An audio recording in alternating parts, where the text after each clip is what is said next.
Okay, welcome back again. WTO Ministerial on Fisheries Subsidies.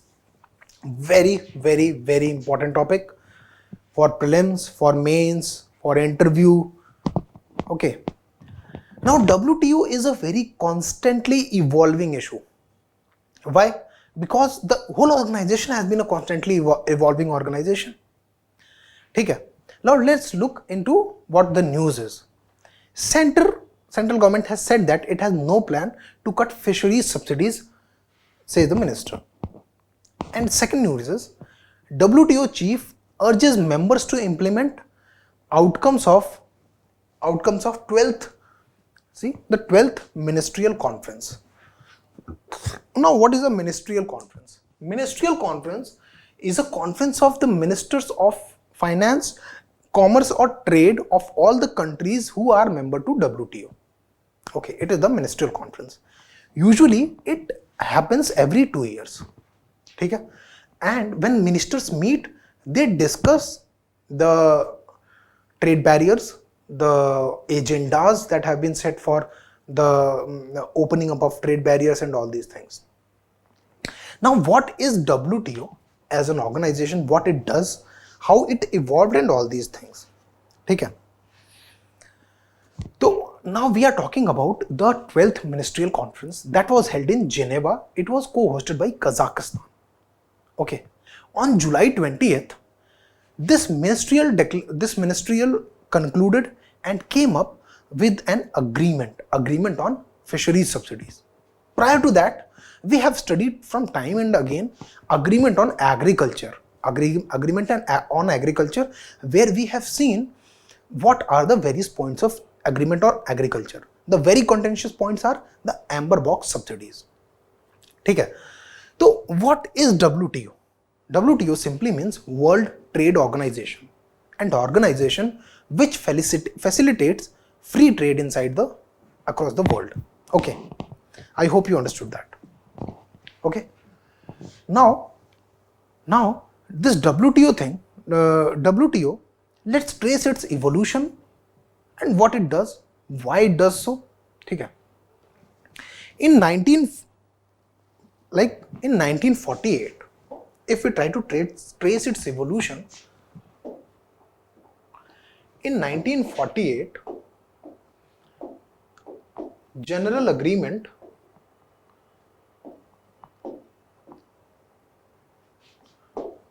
on Trade and Tariffs was established. Okay. In 1948, GATT, as we call it, what we call it? GATT, General Agreement on Trade and Tariffs. Okay. So after the World War II, countries came together and understood that the world is a globalized world. Okay. And the trade that is going to take place is across cross borders. There should be some basic rules to govern this trade, okay, such that some countries are not favored vis-a-vis the other countries, because all the countries were not at the same level of economic development. In such a situation, if a cross-border trade takes place, one country might exploit its economic position against the other country. Okay. And there should be, the countries agreed that a lot of trade is happening across the borders. We are living in a connected world. Okay. There should be some framework that should govern the international trade. Okay. And this led to formation of General Agreement on Trade and Tariffs. The point is, GATT functioned from 1948 to 1994. Okay?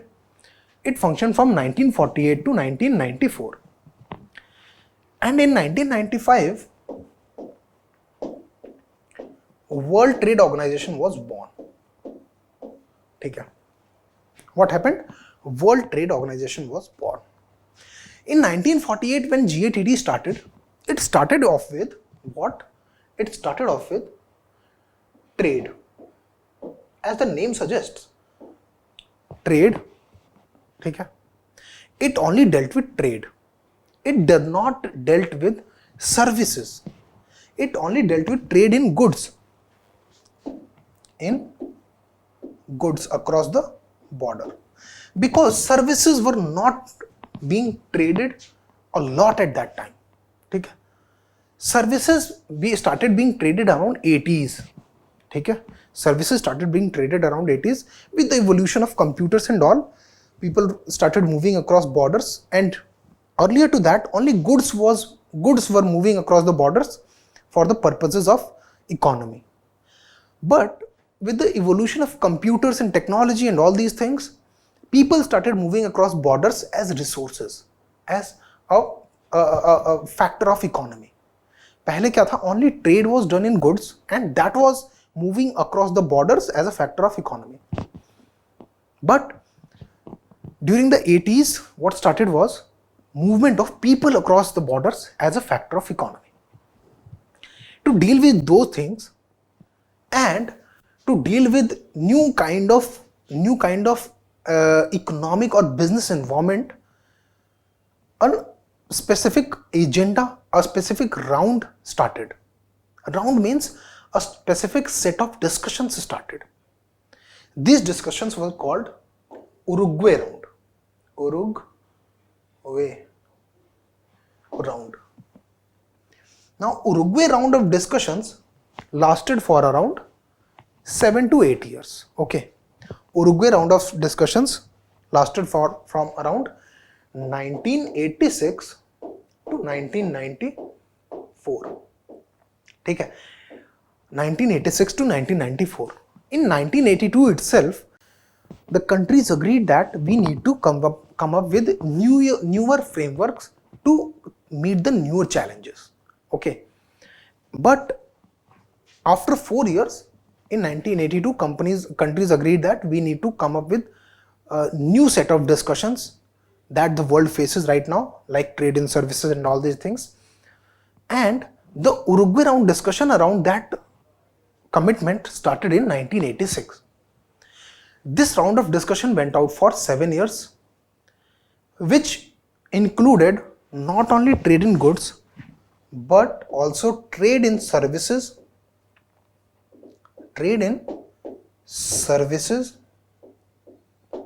okay, and also intellectual property.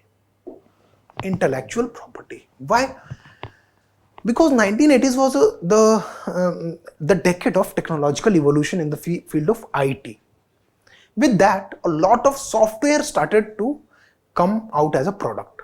Okay, software started to come out as a product, software as service, software as a product.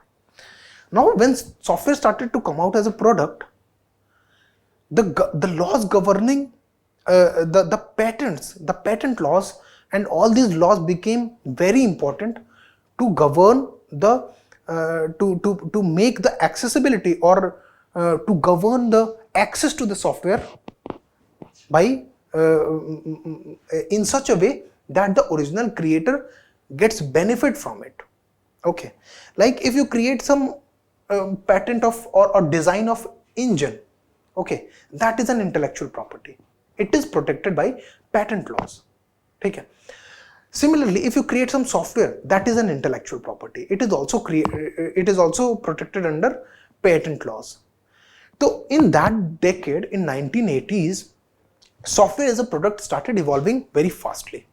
And to govern the trade of these softwares, because computers were being purchased by every country, okay, and to protect the patents, protect these softwares, protect these hardwares, intellectual property was also included into the discussions of Uruguay round.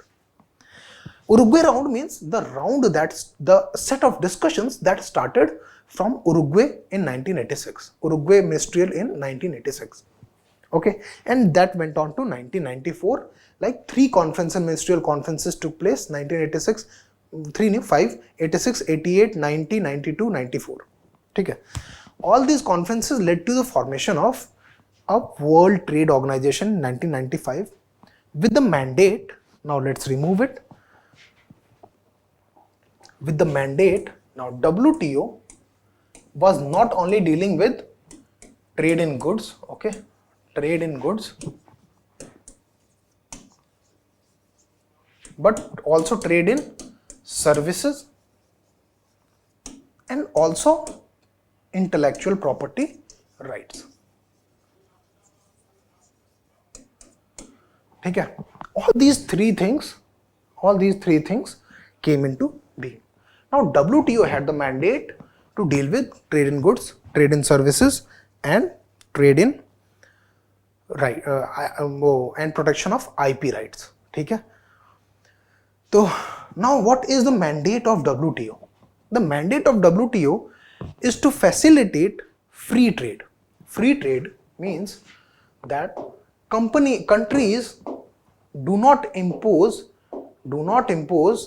such tariffs, okay, such trade barriers, basically trade barriers which give them unfair advantage vis-a-vis other country. Okay? That is the main mandate of WTO.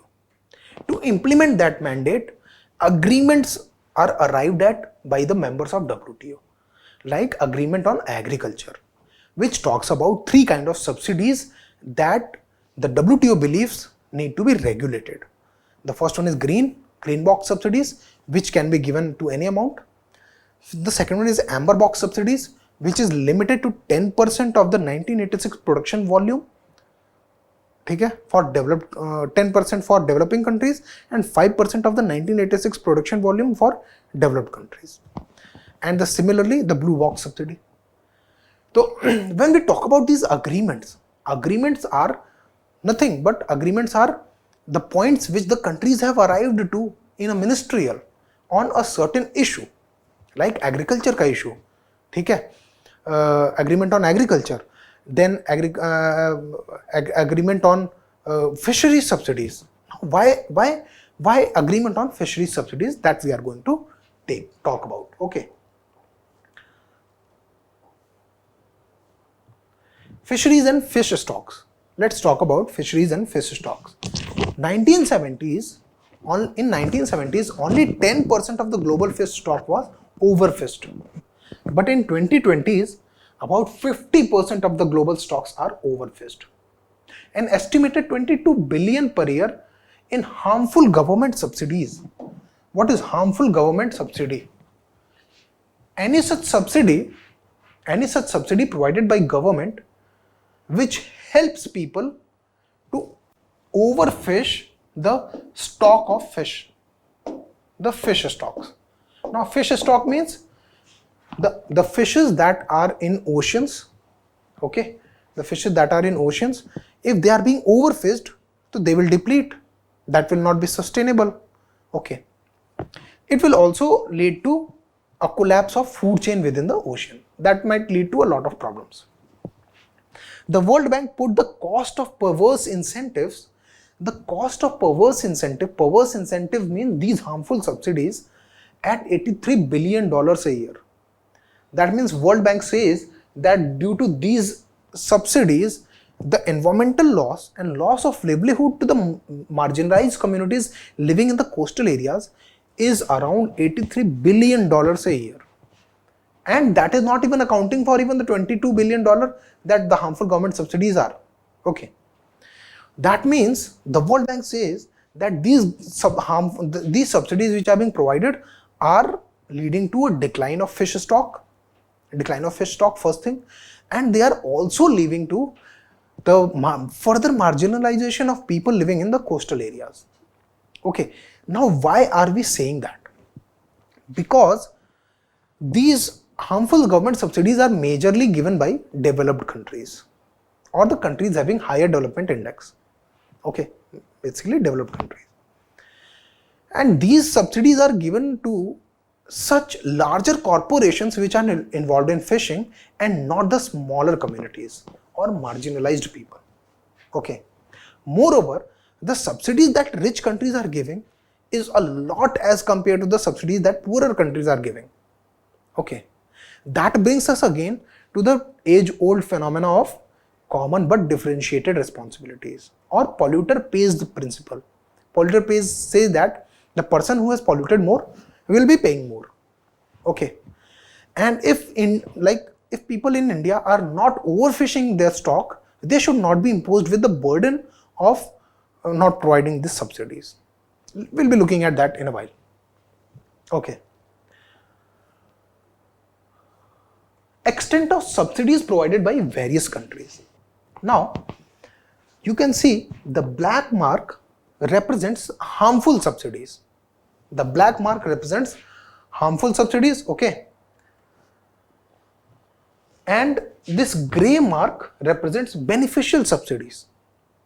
Any such subsidy which does not cause overfishing of the fish stocks and which is sustainable in nature is a beneficial subsidy. Any subsidy which causes overfishing and leads to unsustainable depletion of the fish stock, that is unsustainable fish subsidies.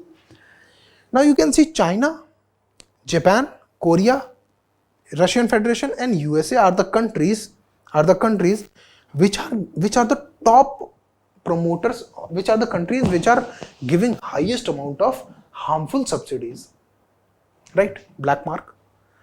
That means, moreover, more than 67% of subsidies collectively provided throughout the world were given to harmful subsidies.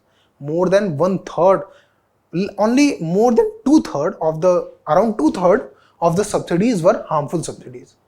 But the majority of the subsidies that led to exploitation of the fishes were harmful. Okay.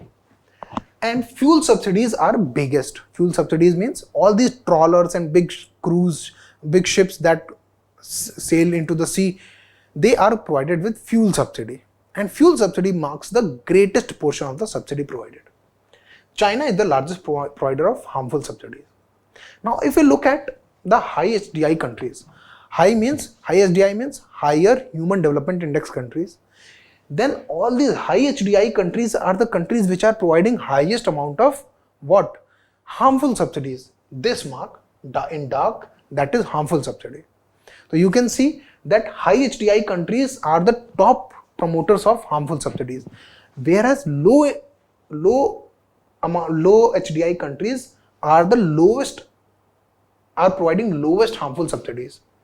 And in that also Indonesia is on the top and India is at the 4th number. Okay. India is one of the few countries which provides the least amount of fisheries subsidies. If you look at the data, India provides $15 per family per month as a subsidy, whereas USA provides $4,000 per month per family as a fishery subsidy. So if there is a dialogue on limiting these subsidies, which are causing harm to our fish stocks, then one cloth cannot fit India and USA. It is clear because India is already providing only $15 a family. India is not exploiting its fish stock. So why should we get into such a treaty where we are not in a position of advantage, we are in a position of disadvantage rather. Okay. So that is why India has put forward its strong opposition and strong points against the agreement on fisheries, although India has agreed to it. But let's see how the thing proceeds. Agreement on fisheries has been in discussion since the 2001 Doha agenda. Like Uruguay round in 1986, Doha development agenda started in 2001. It is one of the most important points about WTO. Doha development agenda talks about common but differentiated responsibilities, and it talks about the fact that the developing and least developed countries should be treated differently from the developed countries. Okay. In 2015, United Nations SDG was accepted. Okay. In 2000, MDG, Millennium Development Goals. 2015, SDG, Sustainable Development Goals. Okay. And these are again for 15 years up to 2030.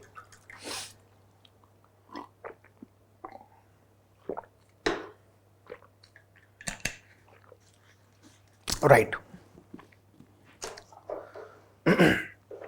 In 2015, United Nations Sustainable SDG accepted. Now SDG 15 talks about life below the sea. Specifically, target 14.6 within the point 14 or SDG 14 talks about elimination of subsidies,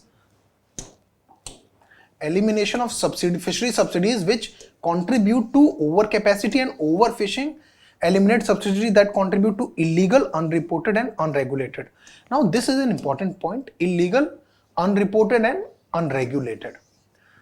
Eliminate target 14.6 talks about that by 2020 itself IUU should be eliminated. That means illegal, unreported or unregulated fisheries, any subsidy that is promoting such kind of fishing should be completely eliminated, and that any fishery subsidy which is contributing to the overfishing or depletion of stocks shall be prohibited. So it was after 2015 it again picked pace, right? And then in 2017 the 11th Ministerial Conference of WTO was held in Buenos Aires, that is capital of Argentina. Okay? And in that the mandate of WTO was renewed to talk about the fisheries subsidies. Okay? But due to COVID, no ministerial conference was held for 4 years, and now the ministerial conference 2012 that was held in Geneva, co-hosted by Kazakhstan. In that, the parties to that ministerial conference have arrived at a consensus, because WTO is not a majority-led body; it is a consensus-led body. Okay, and they have arrived at a consensus that. They have arrived at a consensus on agreement on fisheries. Lekin this agreement is a binding multilateral agreement. India is also party to that. The agreement talks about the fact that there will be no restriction upon WTO members to provide fishing which are not illegal, unreported or IUU. That is the very fact I talked about in the last slide. Illegal, IUU means illegal, unregulated and unreported. So there will be no limit on the subsidy. There is a limit on subsidies in amber box. Okay? On agreement on agriculture. But in agreement on fisheries, there is no limit on the subsidies provided which there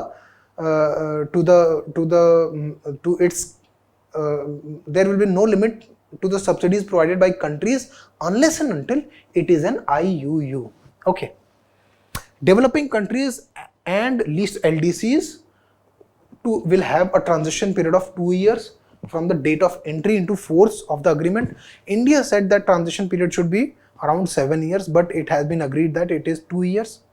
Now the agreement to eliminate, now this period is from the day the agreement comes into force.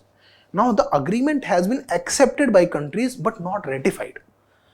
Only when all countries, at least 2/3 of the countries that are party to this agreement, when they submit their instrument of ratification, then only this will come into effect. Otherwise it will not come into effect. Okay. Now if the agreement comes into force, so the developing countries and LDCs will have a transition period of 2 years to eliminate these subsidies. Okay. The agreement to eliminating granted for fishing vessels or fishing operators engaged in IUU fishing, of course, again. No prohibition on providing subsidies for fishing regarding, as long if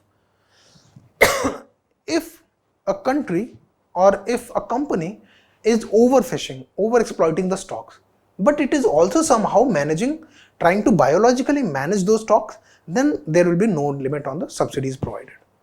So the main point is, it is unlike the agreement on agriculture, where there is a limit of 5% and 10% on the subsidies provided. The agreement on fisheries does not provide a limit on the subsidies provided. Rather, it seeks to eliminate the unhealthy or illegal, unreported, unregulated kind of fishing. Okay, that is the main aim. Right? Okay. The second point that the second important thing is the agreement will come into force only if 2/3 of the members submit their instrument of ratification. Okay. The members will continue negotiating outstanding issues. Outstanding issues means issues like the fact that the developed countries and developing countries should be provided with different kind of subsidies. They should be provided different treatments, right? Sunset clause. There is also a sunset clause. One very important law in India that had sunset clause was Zamindari Act. Very important. If the countries fail to arrive at the comprehensive disciplines within 4 years, this sunset clause is different from that sunset clause. So that sunset clause was different in the sense that in Zamindari Act, if one fails to pay their tax, okay, so their land will be confiscated. If they fail to pay their tax before the sunset of a specific day, their land will be confiscated. This sunset clause, on the other hand, talks about the comprehensive disciplines. If the countries are not able to arrive at comprehensive disciplines, comprehensive discipline means such protocols which govern the implementation of this agreement, then within 4 years, then it will automatically terminate. The agreement on fisheries will automatically terminate. I hope you understood this whole WTO thing.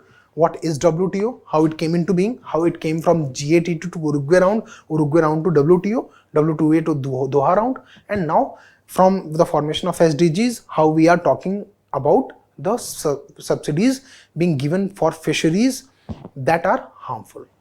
Understood? If you have any doubts regarding that, I am here to help.